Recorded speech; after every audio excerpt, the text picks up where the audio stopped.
As Taylor Swift said, I can see us lost in the memory. August slipped away into a moment in time. The Dodgers have one day left in August. They're 24-4 in August now after sweeping the Diamondbacks. This time it was the Ryan and Ryan connection, Pepiot and Yarbrough combining to shut out the Diamondbacks. Offense showed up again. We'll talk all about that. Then we'll talk about the Braves coming to town with the Dodgers in shouting distance of the number one seed in the National League and wondering if the Dodgers actually want the number one seed. And finally, we'll talk about the National League Cy Young race and whether Clayton Kershaw has a chance even with his long injured list stint. That's what's on tap. So let's get locked on Dodgers. You are Locked On Dodgers, your daily Los Angeles Dodgers podcast. Part of the Locked On Podcast Network, your team every day.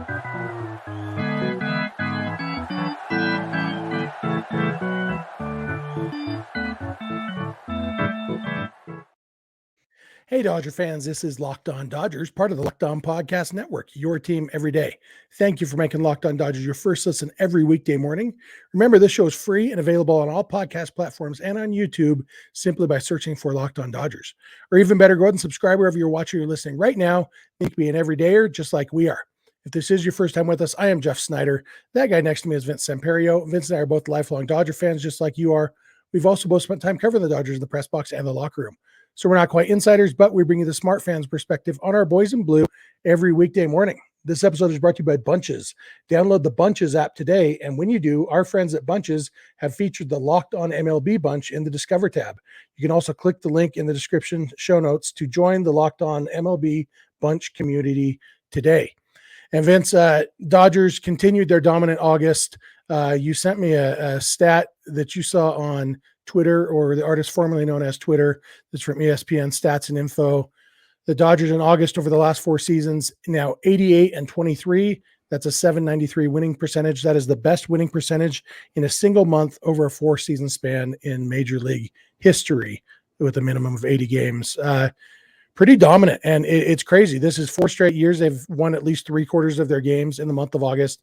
This is actually the best of any of those months. At worst, they're going to go 24-5 this month, hopefully 25-4. We'll see later today when the Braves come to town, but it's been a pretty good month, and this series against the Diamondbacks was kind of the perfect encapsulation of that month, I think. Yeah, and it's starting to feel like 2020, 27, like work, like it's just an easy win. Like there was no stress, no pressure.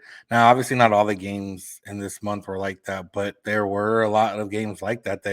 I saw another stat thing from Sarah Lang saying the Dodgers won a bunch of games by more than one run this month. They're like tied for like 6th best all time in a month for winning games by more than one run. So, yeah, it thoroughly dominated the losses. You can count them on one hand for the month. And it was a month where, they played teams. They played some bad teams, but they played some teams that are in contention or in playoff spots at the moment.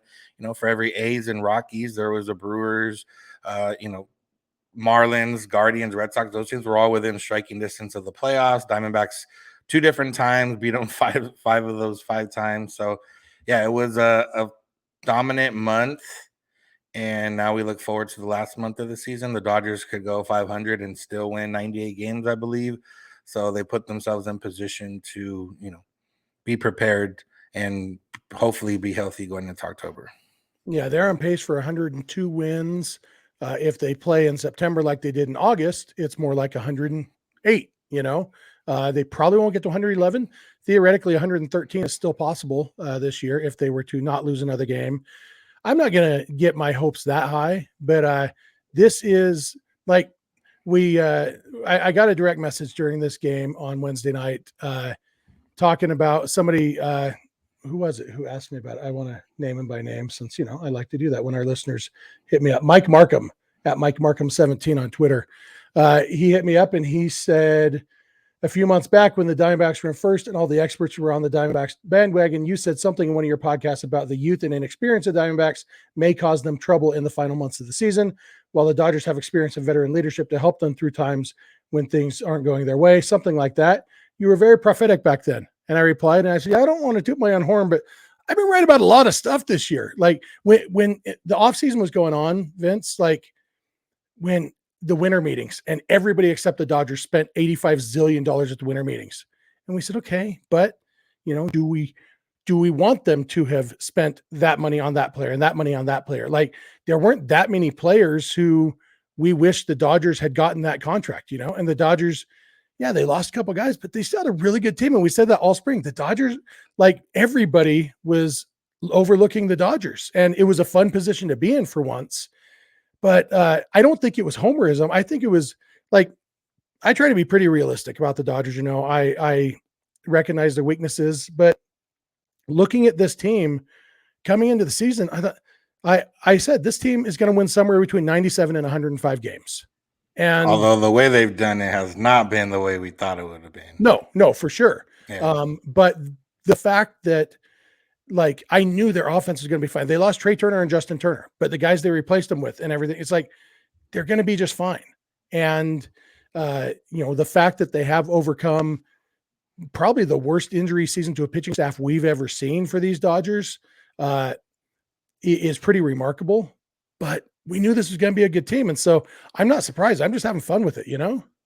And now we're seeing, even the trade deadline when people weren't happy about it. And, all I did was tweet out Ryan Yarbrough's last 3 appearances when they traded for him.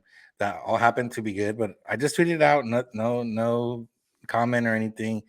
And people were ripping me like, oh yeah, there's no way you could defend this trade and blah, blah. And I said, I didn't say anything. I just put this out there.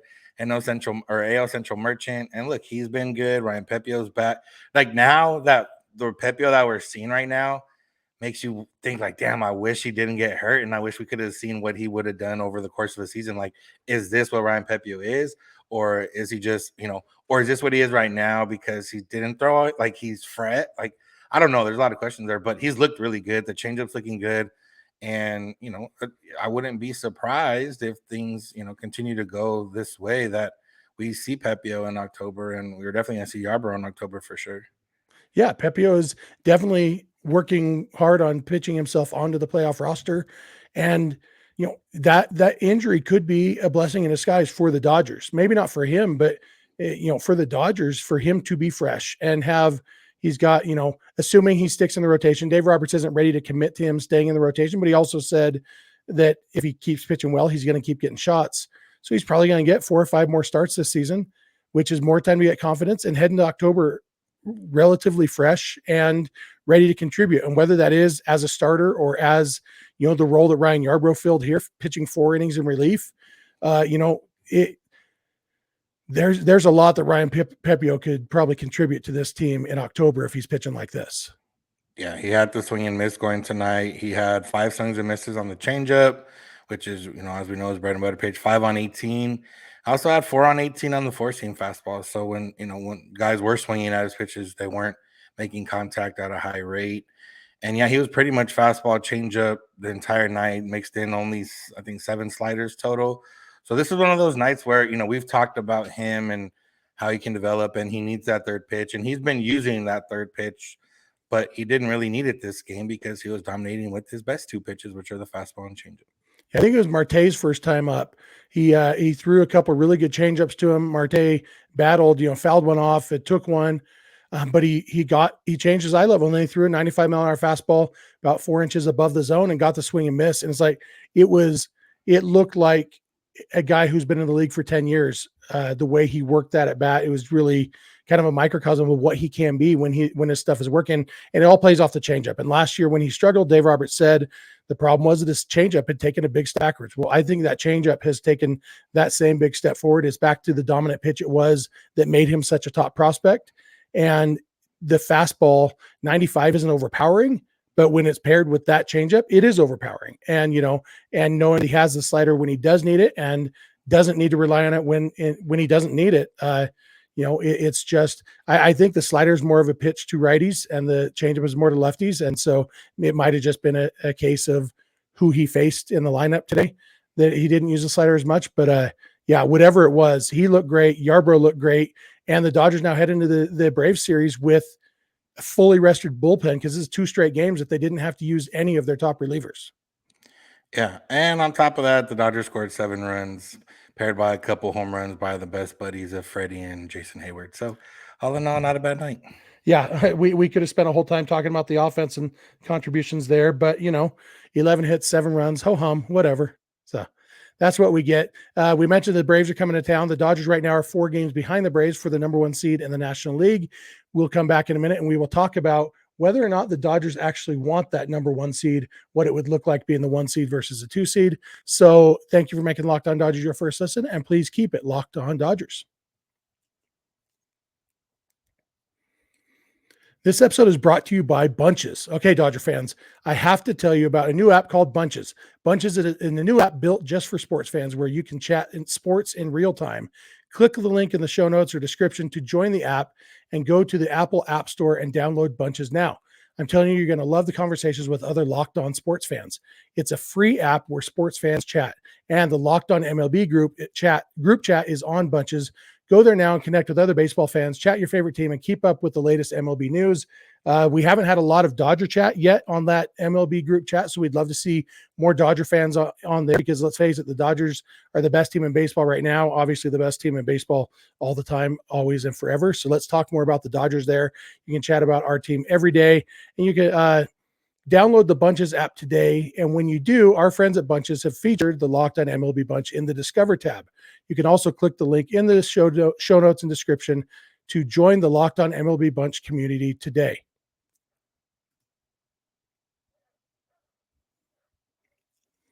Hey, we are back. We want to thank you for making Locked On Dodgers your first listen every weekday morning.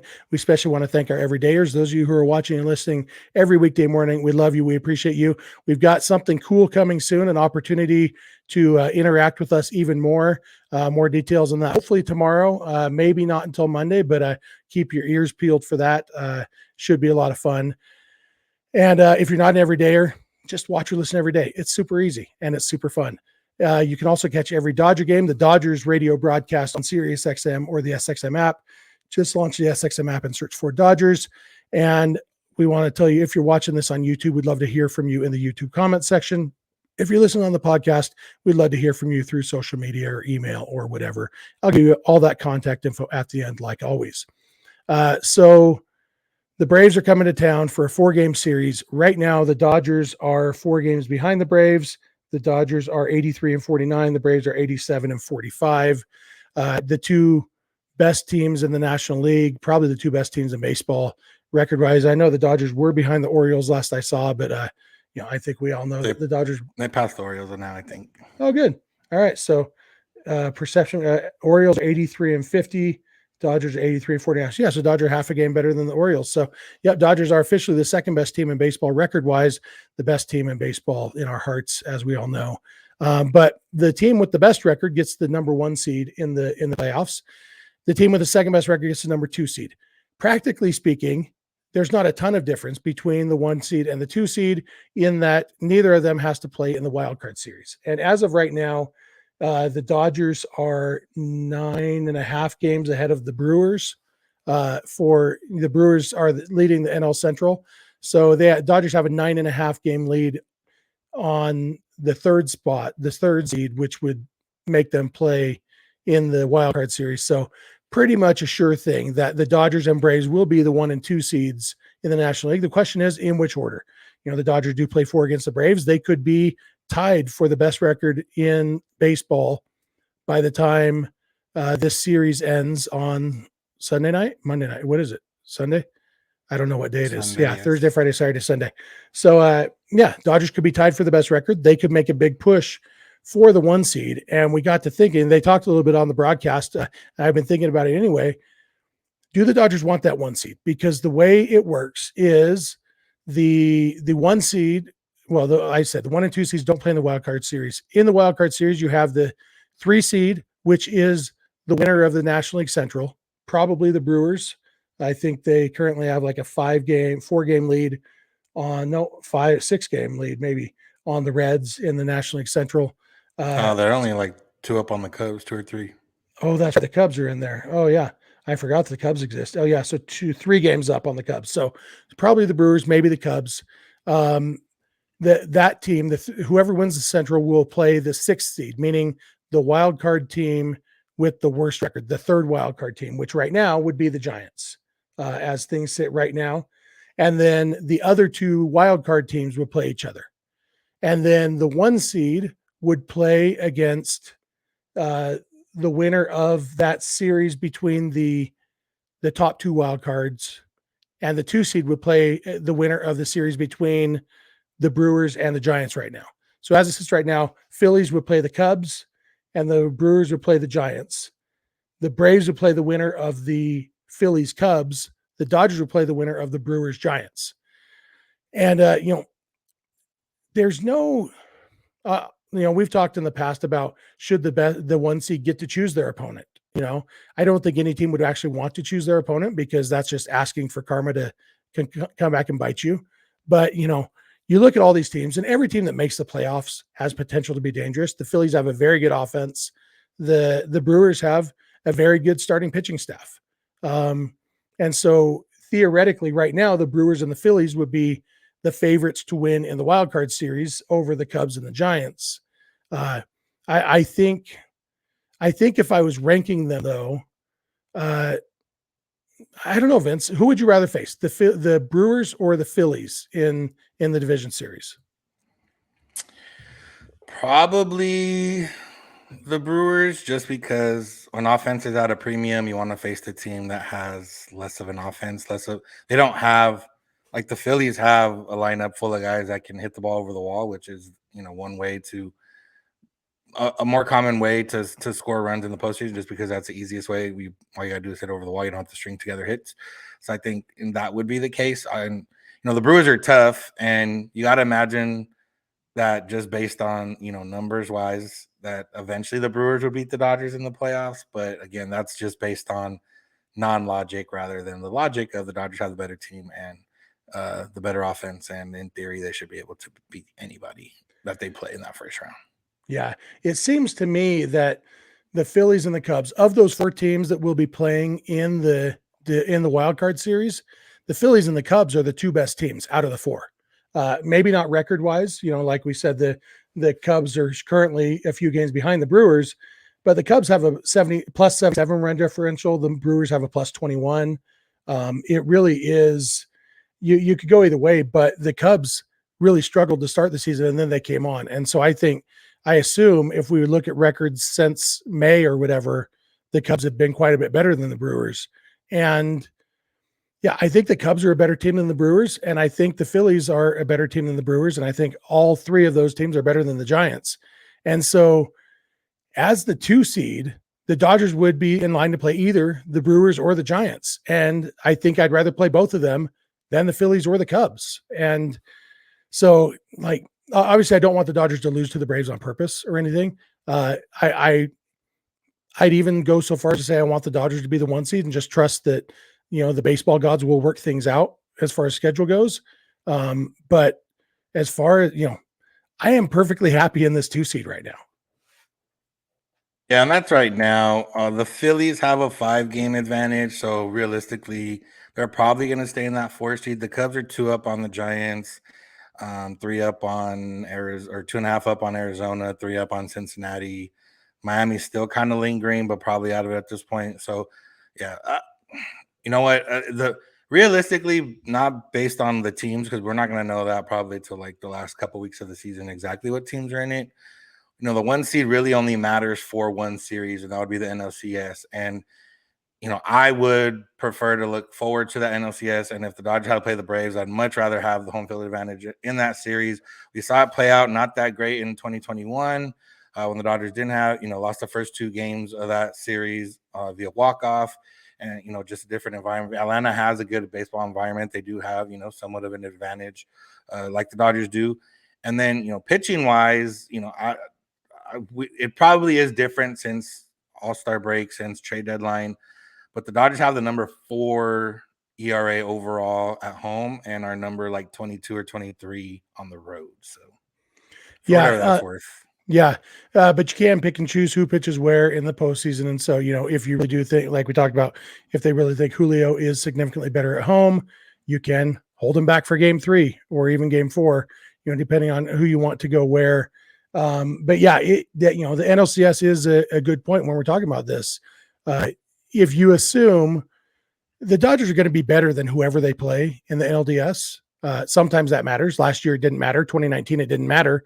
But most of the time, the better team is going to win. And so maybe you want the 1 seed. So you have the home field advantage in the NLCS. I do think that I'll be rooting for the Braves to lose before they get to the Dodgers because, I'd rather have the Dodgers have it won't taint the world championship at all for me if the Dodgers, play a fluke team that got lucky to beat the Braves and then the Dodgers beat them. Last year the Astros beat the Phillies. The Phillies didn't belong in the World Series, but they got hot at the right time and they made it to the World Series and then they ran out of gas. Nobody is, the Astros do finally have a legitimate World Series championship. It's legitimate, even though it came against a bad team or a lesser team. And so I'll be rooting for that. I want the worst team to make it through every series. I hope the worst team to make the playoffs in the American League gets through the World Series and the Dodgers beat them because I want stress-free. But home field advantage would be nice. So I guess you talked me into it. I hope the Dodgers sweep the Braves. I hope the Braves could still drop all the way out. The Braves, if they just lose all the rest of their games this year, maybe they'll drop all the way out and then we don't have to worry about them at all. Yeah, that's possible. Yeah. Anyway, we'd love to hear your thoughts. Would you rather have the Dodgers have the 1 seed or the 2 seed? And we're going to come back in a minute. We're going to talk a little bit about the National League Cy Young race, which is all muddy, no real clear-cut front runner. And we'll talk about, does Clayton Kershaw have a chance to sneak in? Keep it locked on Dodgers. This episode is brought to you by FanDuel. Get ready for the NFL season with incredible offers from FanDuel, America's #1 sportsbook. Right now, new customers can bet $5 and get $200 in bonus bets guaranteed. Plus, all customers who bet $5 will get $100 off NFL Sunday Ticket from YouTube and YouTube TV. Now is the best time to join FanDuel. The app is easy to use, and you can be on everything from spreads to player props and more. So visit FanDuel.com/lockedon and kick off the NFL season with an offer you won't want to miss. FanDuel, official partner of the NFL. Hey, we are back. We want to thank you again for making Locked On Dodgers your first listen every weekday morning. Want to remind you, you can catch every Dodger game on the radio, the Dodgers radio broadcast on SiriusXM or the SXM app. Just search for Dodgers. You can also listen to this podcast on the SXM app by searching for Locked On Dodgers. You can also listen to this podcast wherever you get podcasts and on YouTube. You know how to listen to it. You're listening to it right now. We hope you will do that every day. Become an everydayer. We love talking Dodgers with you guys. And let's talk one last thing. The National League Cy Young race, Vince. It's really, really unclear who even the front runner is, because everybody's got different stats that they like. If you look at WAR on Fangraphs WAR would tell you that Zach Wheeler is the front runner for Cy Young. I don't know if anybody's even mentioned Zach Wheeler in the Cy Young conversation. Now I'm pulling up the 2023 National League pitching leaders. So that would tell you it's Blake Snell. Zach Wheeler's down at number 5. Fangraphs and Baseball Reference, they calculate WAR differently, especially for pitchers. Baseball Reference is more based on what actually happened. Fangraphs tries to look at what should have happened based on things the pitcher can control. So basically, if you give up a bunch of singles and a bunch of runs, you will look better on Fangraphs than you will on Baseball Reference because Fangraphs doesn't think pitchers are responsible for singles. And in general, I have thoughts about this. Maybe if anybody asks on the next mailbag episode, I'll tell you my thoughts on what I prefer because I actually think they're both useful for different things. When it comes to awards, though, I would rather take Baseball Reference's version because I think a Cy Young Award should be for who got the best results, not who do I think will be better next year if they pitch the same way they did this year. It's who got the best results. And so Baseball Reference tells you it's Blake Smell. I'm not going to correct that. Then Logan Webb. I remembered Logan Webb's first name. I never do that. Then Zach Gallen, Justin Steele, Zach Wheeler, Charlie Morton, Spencer Strider. And then in 8th place, 7th place, Strider, Kershaw, and Kodai Senga are all roughly tied for 7th place. And they're all with it. I mean, really 4 through 10 are basically the same. You go from 3.5 WAR down to 3.2 WAR in those 7 spots. Blake Snell leads with 4.2 WAR. About 1 win better than that big bunch of people. Blake Snell, though, I did some interesting research, Vince, and I actually had to. I made a spreadsheet, and my daughter will tell you there's not much in life that I enjoy more than making a spreadsheet. And because Baseball Reference's stat head tool is very, very useful, but they don't yet have a filter when you're doing a search for based on awards. I wanted to search for what is the highest walk rate for a pitcher who won the Cy Young Award. And the reason I wanted to see that is because Blake Snell right now has a walks per nine of 5.1. He leads the league in ERA. He leads the league in pitching WAR, but he's walked 5.1 batters per 9 innings. His walk rate is 13.7%. And so I made a spreadsheet to see, has anyone ever won the Cy Young Award with walk numbers that high? Do you have any guesses, Vince? Do you think anybody has ever won the Cy Young Award with walk rates that high? Maybe one. No one. 13.7% walk rate that Blake Snell has, the highest ever. Actually, back in, so the Cy Young Award was created in 1956.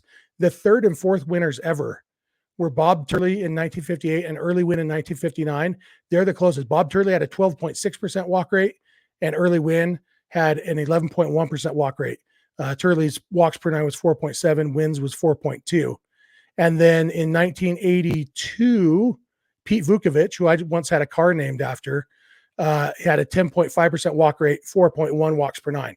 Those are the only guys ever to win the Cy Young Award with a walk rate higher than 10%. Blake Snell is at 13.7%. He would be by far the highest walk rate ever to win the Cy Young Award. And that's why that walk rate is why Fangraphs has him all the way down at 9th in pitching WAR, down at 2.8 wins above replacement.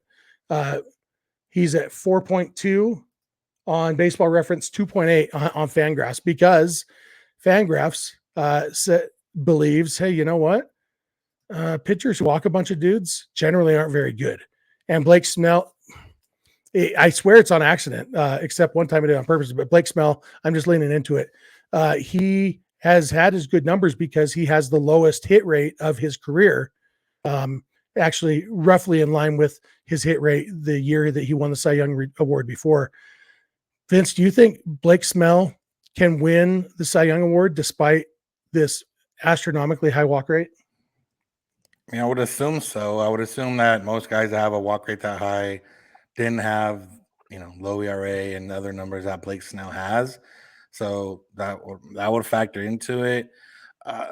A lot of the odds makers have Snell at 1, and then like Strider, Gallen, 2, 3. Strider, Gallen, 2, 3, and then everyone else that you mentioned, like Burns and everybody else, Justin Steele, all kind of in that mix. So it's a similar, but not like an overwhelming favorite anywhere. So yeah, if he can continue this, I would imagine that he would still get some votes. And I don't know how teams are, or how voters are. The voters come down to people, and people are never going to vote exactly rationally or anything like that. So maybe a team sees like the Padres and the dumpster fire that the season was, and like don't even vote for him because of that. Like he might lose votes because of that. We don't know, because like I said, it's all human based. But yeah, I don't think there's a clear cut favorite. And if Snell is the clear cut favorite, then he obviously has some flaws that could take away some votes for him. So last question. Clayton Kershaw theoretically has 6 starts left. If he went 6-0, went 6 innings in each game, that puts him at 148 and a third innings. It's almost enough to qualify for the ERA title. Puts him at 18-4 win-loss record. ERA, you assume he'd be around 2.4. Not quite enough innings to qualify for the ERA title, but the best ERA in the league and an 18-4 record. Do you think there's a chance Clayton Kershaw could sneak into that conversation? Yeah, there's a chance. I mean, last year, Verlander had 175 innings, so still not quite there. But it's like 2014 when he won the MVP. There's just nobody else there if he did do that. So he would have a chance. Speaking of Kershaw, I do want to shout out one listener on YouTube. Don't remember his name, but he was not happy that we had good things to say about Clayton Kershaw. He even thought that what we were saying, it just a remarkable ability to miss the point when we talked about the solo homers, and that's all the runs that Kershaw's giving up. He thought we were saying that Kershaw would look and see there's no one on base and decide to give up a home run, when actually what we were saying was he's done a good job of limiting base runners. So the rest of you got that. So shout out to the guy who didn't get it. But anyway, Cy Young Award race should be pretty interesting. I think that does it for today, right, Vince? Yeah. All right, Braves coming to town. Be sure to check those out, and be sure to check us out tomorrow to talk about the first game, and then we'll take the weekend off and talk about the rest on Monday. Thank you for making Locked On Dodgers your first listen every weekday morning. Remember, you can catch every Dodgers radio broadcast on SiriusXM or the SXM app by searching for Dodgers. You can follow us on Instagram and on Twitter at Locked On Dodgers. Vince is on Twitter at VinceSense91. I'm on Twitter at Snydog. Our DMs are open. You can always reach out to us there. You can also email us, lockedondodgers@gmail.com, or send us a voicemail or a text message at 323-863-LOCK, 5625. We are here every weekday morning, and we hope you'll be here with us. When you get in your car or sit on your couch, tell your smart device to play podcast Locked On Dodgers. And remember, you don't have to agree. You just have to listen. We'll talk to you tomorrow. Have a good one.